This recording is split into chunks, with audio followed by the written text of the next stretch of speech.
no kubona umugabo w'umunyarwanda niba atarashaka.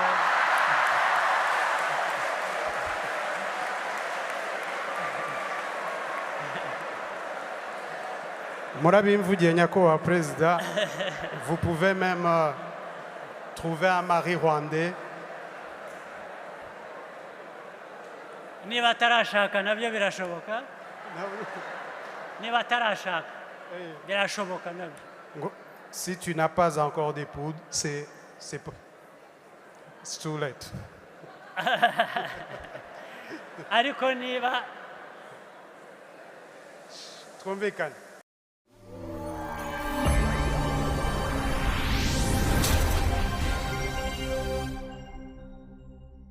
Kubaha Perezida wa Repubulika y'u Rwanda, mbaje kubasuhuza.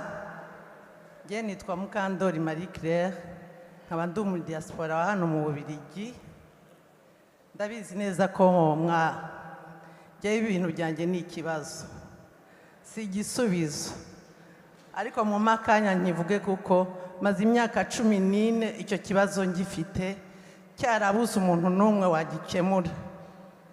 Ndiho ndubaka mu Kagarama Kicukiro, nkaba mfite umuturanyi wanjye witwa Gatete Porokari, wambujije amahoro, ndubaka agasenya, imyobo y'imisarane akayizana iwanjye, nkariha amatike, nkagaruka nta n'umwe ugikemuye.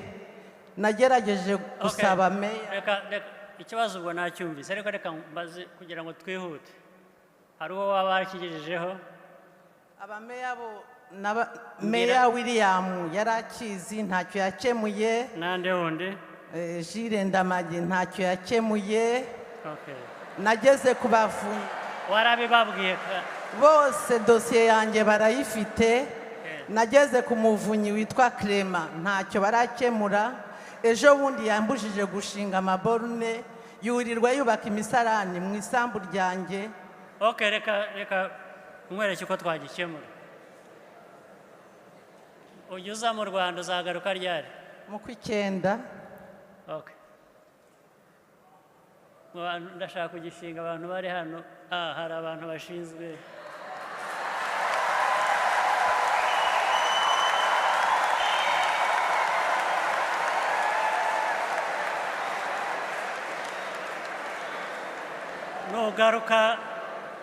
Nugaruka twumva umukuru w'igihugu, twumva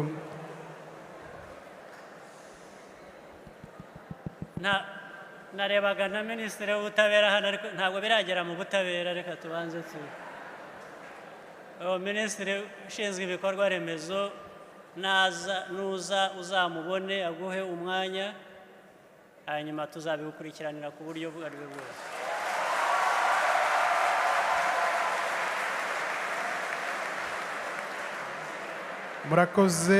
murakoze kugira ngo gahunda ikomeze neza. Hari umubyeyi hano nyakubahwa Perezida wa Repubulika yari yavuze, nawe mumuhe mikoro abashe kutugezaho igitekerezo cyangwa ikibazo ari imbere hano. Mureke tumwumve. Ndabasabye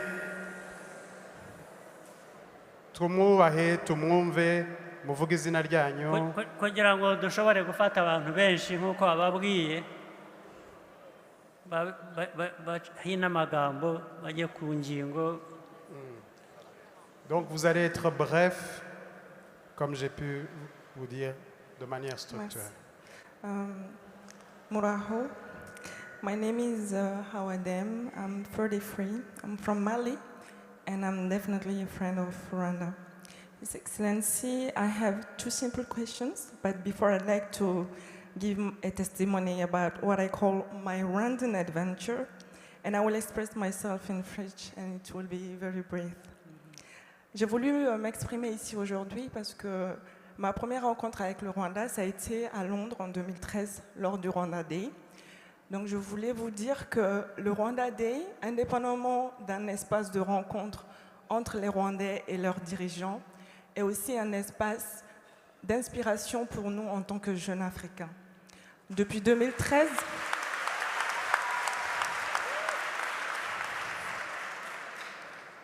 Depuis 2013, j'ai rencontré beaucoup de jeunes Rwandais. Je suis allée 2 fois au Rwanda.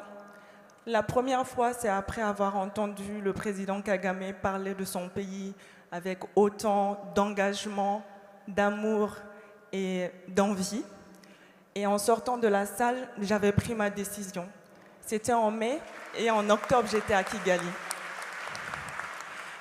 Après ça, je me suis dit, non, ça ne pouvait pas s'arrêter à moi. Il fallait que d'autres jeunes Africains sentent ce que j'ai ressenti, entendent ce que j'ai entendu, voient ce que j'ai vécu. Alors, Et c'est pour cela j'aurais que- du mal à traduire parce que c'est long. Juste, je vais synthétiser déjà ce que vous êtes du Mali, c'est ce que j'ai bien Oui, compris. c'est ça. D'accord. Nyakubahwa perezida aratubwira ko ari uwo muri Mali, akavuga ko yagiye mu Rwanda kabiri niba nanumvise neza. Ubwa mbere yaje muri Rwanda Day muri 2013. Yumva abona ukuntu abanyarwanda bakunze u Rwanda rwabo bimutera ishema, yumva n'amagambo yanyu ku buryo byamuhaye icyifuzo cyo kujya mu Rwanda ajyayo kabiri. Maintenant, je vais vous demander de pouvoir synthétiser si Oui. vous avez une question. Je vais de la juste poser. terminer en disant que justement, après octobre, en décembre, on était 400 jeunes africains de 40 pays différents à Kigali.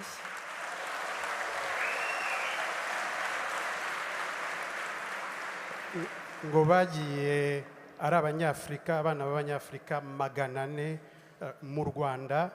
Uvuze muri octobre, novembre, mu kwezi kwa 10 n'ukwezi kwa 11 ku mwaka ushize, l'année passée, je suppose. C'était en 2013. En 2000, muri 2013. Voilà. Ta question maintenant, Donc s'il te plaît. oui, c'était juste pour dire effectivement que suite à cela, nous avons pris des modèles et des exemples au Rwanda. Nous avons initié au Umuganda Africa, dans 4 pays africains. Alors, tu vas m'aider pour que je... hein? Nyuma yaho bafashe igitekerezo cy'umuganda bakijyana iwabo, niyo mpamvu bamushe 4 pays. bakise umuganda Africa. So in 4th country, in Senegal, Guinea, Mali, and Côte d'Ivoire. Mu bihugu Rwanda bine Day Africa. is not only a space for a meeting between Rwanda and entrepreneurs, it's also a space of inspiration for us as African youth. We are working in your path. It's a very good place for us to take in your leadership. So this is what I wanted to say here today. Je vais te remercier. J'ai Pour juste que nous une puissions- question. Alors, tu poses la Non, mais question. je suis on va vraiment te- désolée.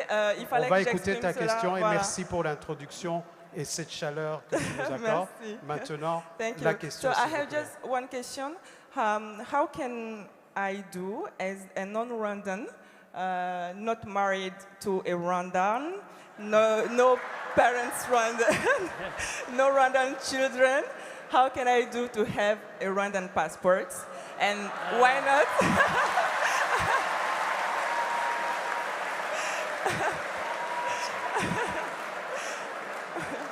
Thank you, and maybe a diplomatic passport. And Dagushimira, je te remercie. Okay. just to finish, I'm sorry, just 2 words. We are fighting today for a visa-free Africa. And in the African Union, you are, I think today, a great leader. So what are you doing today to inspire other African head of states to take the example of Rwanda in a first step to give access only to all Africans to their country by taking the visa at the borders, and to, at a second level, to have a country free of visa for us Africans. Thank you very much. Merci Murako beaucoup. Zetiane. Merci Asante. beaucoup.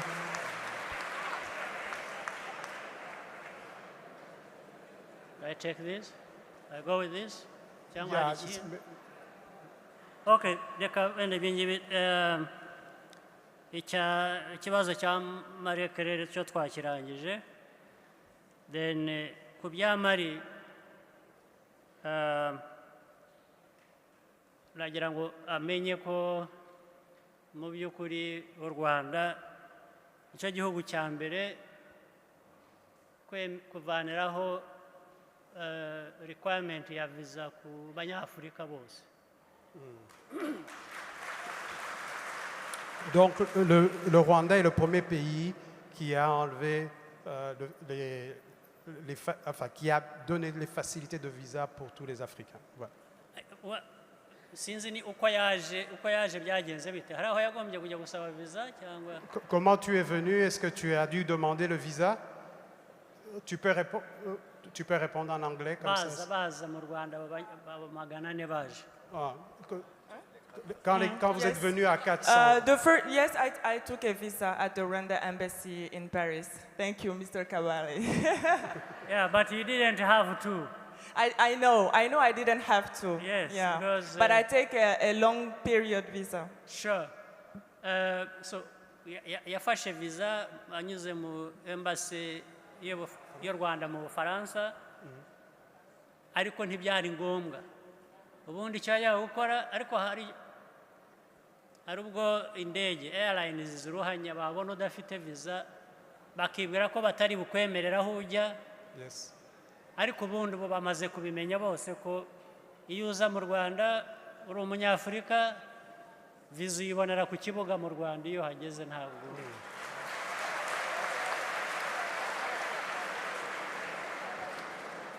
This is what we did for the young people who came in Rwanda in December. They came at the frontier and at the airport and they took the visa. Very good. So gukora ibyo rero nuko byari ngombwa, twe twumvaga ariko bikwiriye kumera. Icya kabiri byari no gutinyura wenda n'abandi banyafurika bibwira ko uhaye abanyafurika bandi visa harimo ibibazo, twagira ngo tunerekane ko nta bibazo birimo. Urugero twatangaga rero byari kugira ngo n'abandi banyafurika, kandi harimo benshi bamaze kubikora ubu ngubu. C'était nécessaire et surtout c'était pour donner l'exemple aux autres Africains, pour ouvrir les portes, et beaucoup d'Africains maintenant se sont inspirés de cela. D'accord? Icyo kubona citizenship y'u Rwanda birashoboka. Tu pourrais avoir la nationalité rwandaise, c'est possible.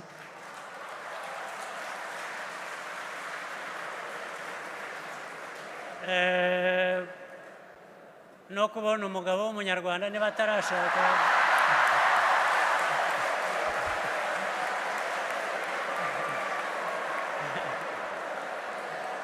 Murabimvugiye nyakubahwa Président, vous pouvez même trouver un mari rwandais. Niba atarashaka nabyo birashoboka. Niba atarashaka birashoboka nabyo. Si tu n'as pas encore d'épouse, c'est too late. Ariko niba twumvikane.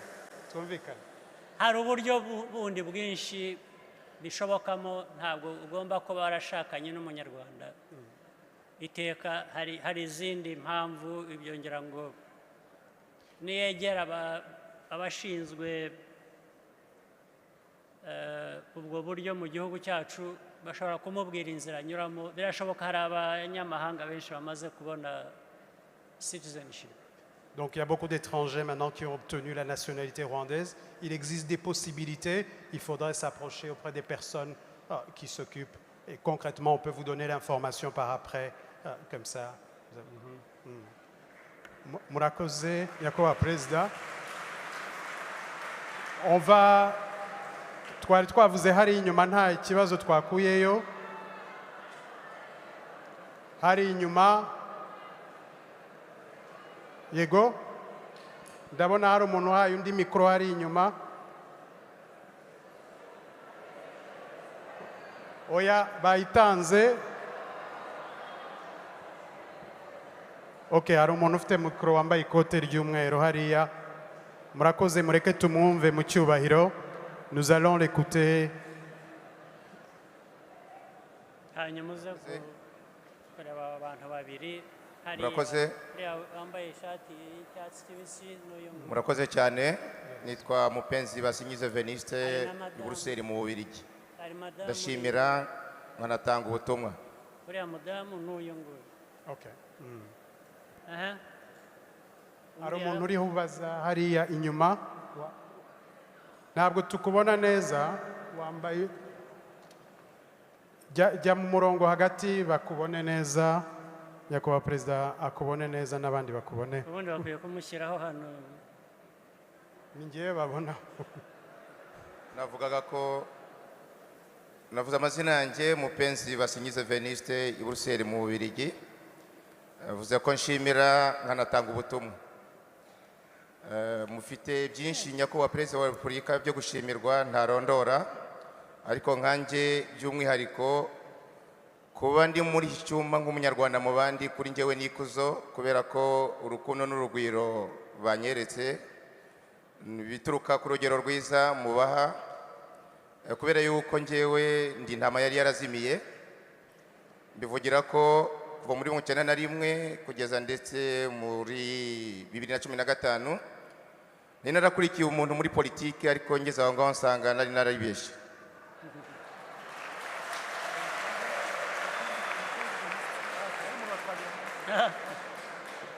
Nkaba mbwira izindi ntama nazo zazimiye nkanjye ko zaza mu kiraro kuko hashyushye.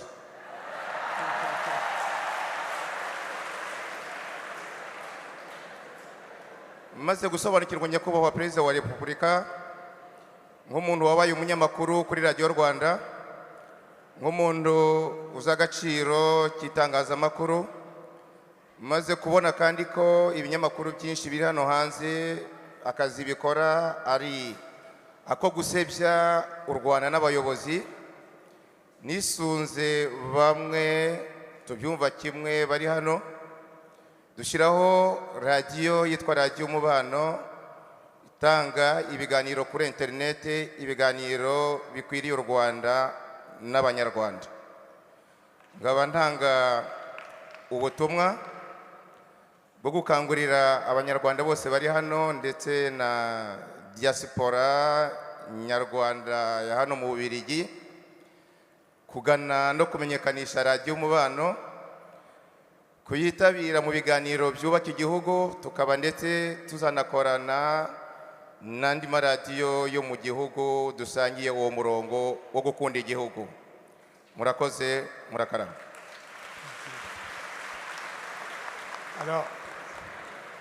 urakoze ku gitekerezo. hari umubyeyi hano nyakubahwa perezida wa Repubulika yari yavuze ariko yicaye, ndabona muri benshi ndamubuze. N'uyu mudamu wambaye icyatsi niba nibuka neza, n'uyu mugabo nawe. uyu mudamu n'uyu mugabo turabaha ijambo. Murakoze kumpa ijambo perezida wa Repubulika, ndanezerewe kubabona uyu munsi. Nitwa Uwizeye Vanessa, ndubatse, mfite abana babiri. Mfite ikibazo cy'umuryango cyabatewe na jenoside ya 1994. Twari dutuye mu Nyakabanda aho twasenyewe itariki 9, ntibasiga n'itafari na rimwe. Rero gacaca iza kuburanisha, ndabona mbanje kubashimira ko buri muntu wese abazwa icyaha cye, icyaha ari gatozi. Abo badusenyeye gacaca yabategetse kutwishyura zari ingwe ebyiri zari zasenywe mu Nyakabanda. Noneho abakuru uwari uyoboye gacaca icyo gihe witwa Kabanda yishyuriye umwe, twebwe aratunyanganya. None haragenda no mu gitabo cya gacaca acamo irangiza rubanza, biragaragara mu gitabo. Batwohereje ahantu hose, yaba twandikiye umushinjacyaha mukuru, twoherejwe muri maje, twoherejwe ahantu henshi hanyuranye, ariko icyo kibazo ntibagikemura, ahubwo barongera bakagisubiza hasi.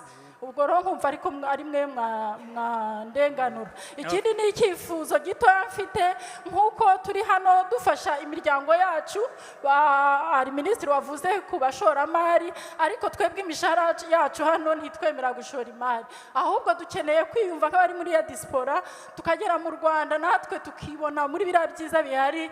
Natwe dukeneye kubona amakredi mu buryo mwatunyuzamo muri diaspora, natwe tugashobora kugura ariya mazu meza, natwe tukabaho nk'abandi. hari umugabo wari uri hano nawe nyakubahwa perezida wa repubulika yari yavuze, mwivuga amazina noneho mubaze ikibazo cyanyu. Ndasaba ko twese twatuza kugira ngo tubashe kumwumva.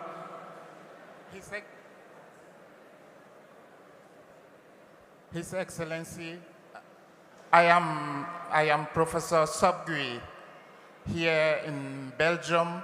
I'm from Cameroon. I studied in Cameroon and I'm working in Europe. But I don't forget where I come from. I have a project with a couple of friends and Rwandese. And the project stemmed from the observation that there were too many patient evacuation towards Europe or US or even India, which is quite disappointing sometimes, given that those patients, when they arrive in hospitals here, is Africans who takes care. And my concern was, how come that we cannot go there and train ours and give those health care to many as possible? I have tried in my own country, and it was very difficult. I have now tried with Rwanda. I'm quite lucky, and I think that everything will stem from Rwanda and spread all over Africa. We have presently a project on mini-invasive surgery, and our aim is within 5 years, and thanks to the Minister of Health for all her support, the University of Rwanda will implement a program to train Rwandan surgeons and the East African professionals in this field of surgery. And to make it work very concrete, we want to be evaluated every year. And this October, in Kigali, in the Convention Center, the reference, as you know, and I'm so pleased to see that Africa will have such structure, we will be pleased to present to you what are the innovations that Africans are able to do. And this will be yearly. And from here, I wish to seek the support of the Ministry of Infrastructure, since I've heard that Rwanda will be landing in Brussels, because Africans who are physicians in hospital here, there are really many of them behind me, to take them to Kigali, to train people on spot, to treat people and limit patient evacuation. And really, I seek a support and institutional support to be able to achieve this big task. I've heard from the report today that Rwanda is on the way to be our own Singapore. And really, I think that I will support that till my last energy. Thank you.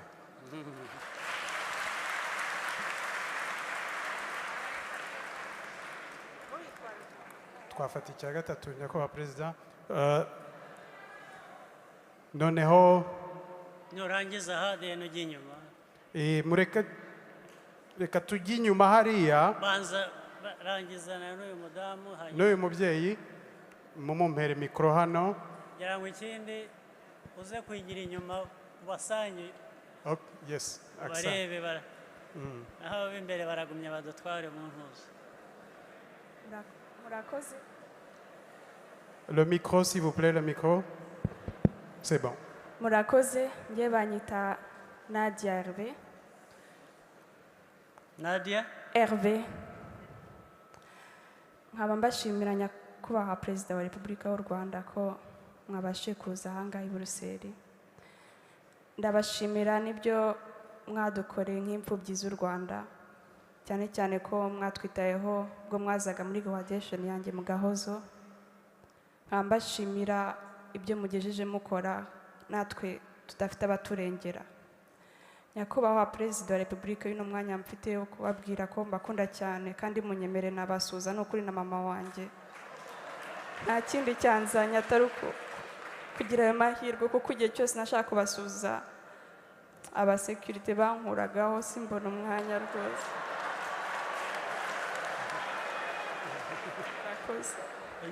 Onyere muri uriya minisita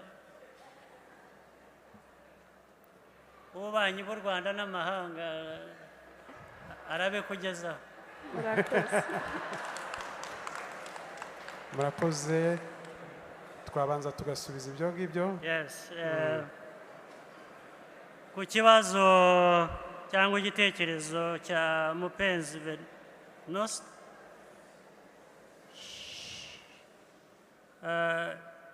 icya mbere iby'iradiyo ngira ngo abenshi babyiyumviye byavugaga, ubwo ni byiza abantu banyuzaho amakuru bakabibafashamo, ni igitekerezo cyiza, ni igikorwa cyiza.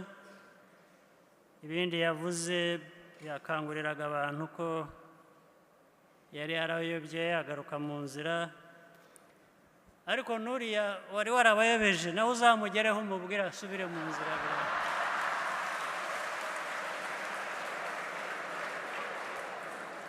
ngira ngo birashoboka, nawe nta uriya munyarwanda nawe uzamubwire ko bishoboka ko yafata inzira nziza. Wakoze rero.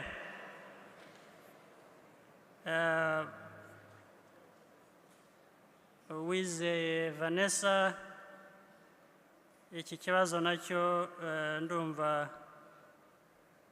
gishoboka. Minisita wa Justice, icyo kibazo uriya mwana mukirangize. Nyuma hariya igira imbere hano uze umuhe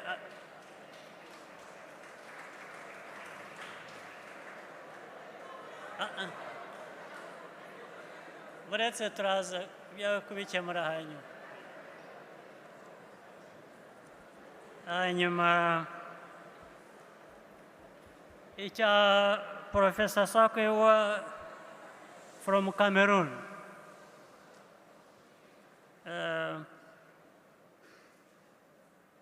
Ibibazo byinshi ngira ngo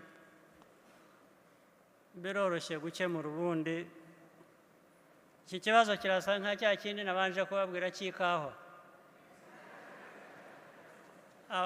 Abantu benshi b'Abanyafurika baje inaha bariga bararangiza amashuri ndetse bagira ubumenyi buhanitse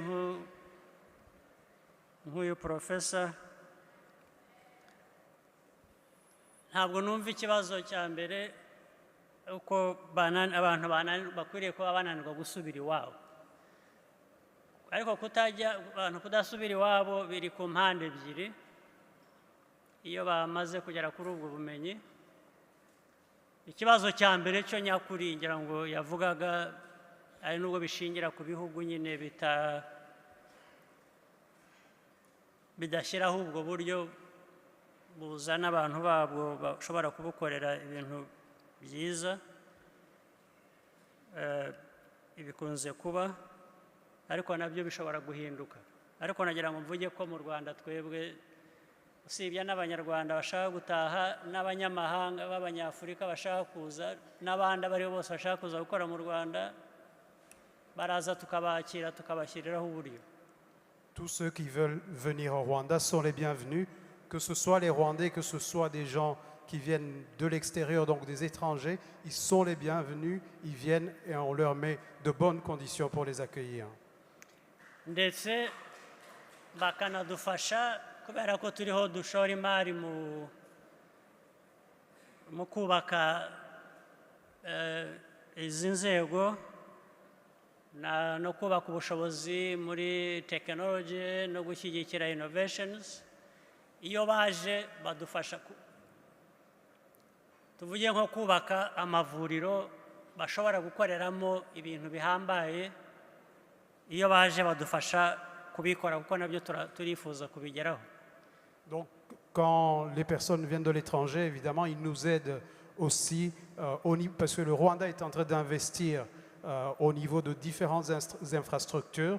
Et donc, les gens qui viennent de l'extérieur nous apportent aussi leur savoir de façon à ce que le Rwanda aussi puisse se construire. Icyo gihe bikagabanya ba bantu tugomba kohereza hanze b'abarwayi baba bajya mu Buhinde baba bajya mu bindi bihugu bituma tugabanya uwo mubare noneho bagakorera aho ngaho. Par exemple, au niveau de la santé, ça permet justement de diminuer le nombre de personnes qu'on envoie à l'extérieur et justement, ça permet d'avoir moins de frais vers l'extérieur, si je peux dire ça comme ça. Ariko urwego rwa kabiri narwo hari ubwo ruba urwabo bantu bafite ubwo bumenyi b'Abanyafurika nabo bahitamo kuguma hanze bitanabazamura mu ntera y'ubuzima bwiza bakaguma bari aho noneho aho bari bakabakoresha nk'abapagasi. Il y a aussi des Africains qui choisissent évidemment de rester à l'extérieur et qui sont exploités, si je peux dire, et qui ont ce savoir qui pourrait amener et ramener en Afrique.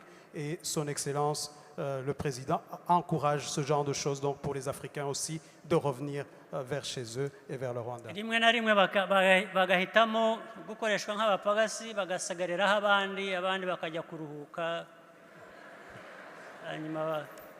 Alors souvent, ils choisissent donc de rester dans une position inférieure, donc exploités, et les autres vont se reposer alors qu'ils font le boulot dur, si je peux dire. Bashatse baza mu bihugu niba adashobora kujya Cameroon namusezeranya ko genda mutumiye azaze mu Rwanda.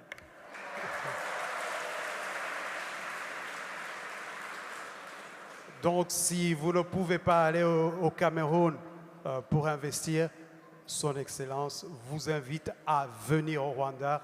Vous êtes les bienvenus. Yes. U